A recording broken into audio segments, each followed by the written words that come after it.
Së fundi, Edi Ramës, narkodiktatorit të Tiranës, po i del boja në të 4 anë të botës. E vërteta është që mediat prej shumë e shumë kohësh dhe në veçanti këto muajt e fundit kanë portretizuar Edi Ramën ashtu siç është. Një narkodiktator, një njeri që s'njeh ligj as kushtetut, një avokat të tmerrshëm të korrupsionit të tij dhe ministrave të tij.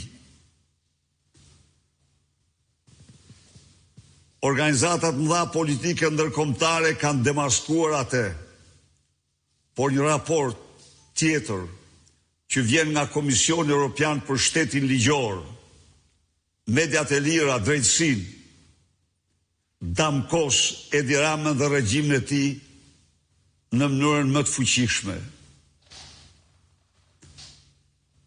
Mbrojtjen që ai bëri korrupsionit të Lubi Ballukut me emër, sulmet e pa principa ndaj organeve të drejtësisë nga Edi Rama, korrupsionin e shfrenuar të policisë së shtetit dhe organeve dhe institucioneve të tjera.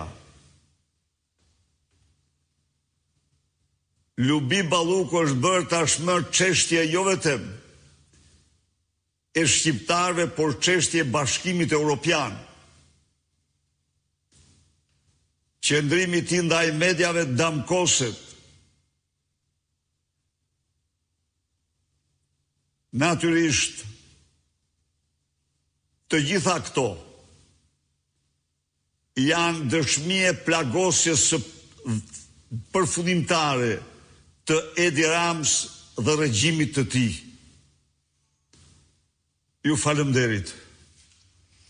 Muharrem Kurti, përshëndetje doktor Berisha. U bën disa ditë që Ministria e Vučićit flet për spastrim etnik e dëbim të shqiptarëve dhe shteti shqiptar e Rama nuk ka asnjë reagim. Pse Rama e ka mbyllur gojën për këtë rast?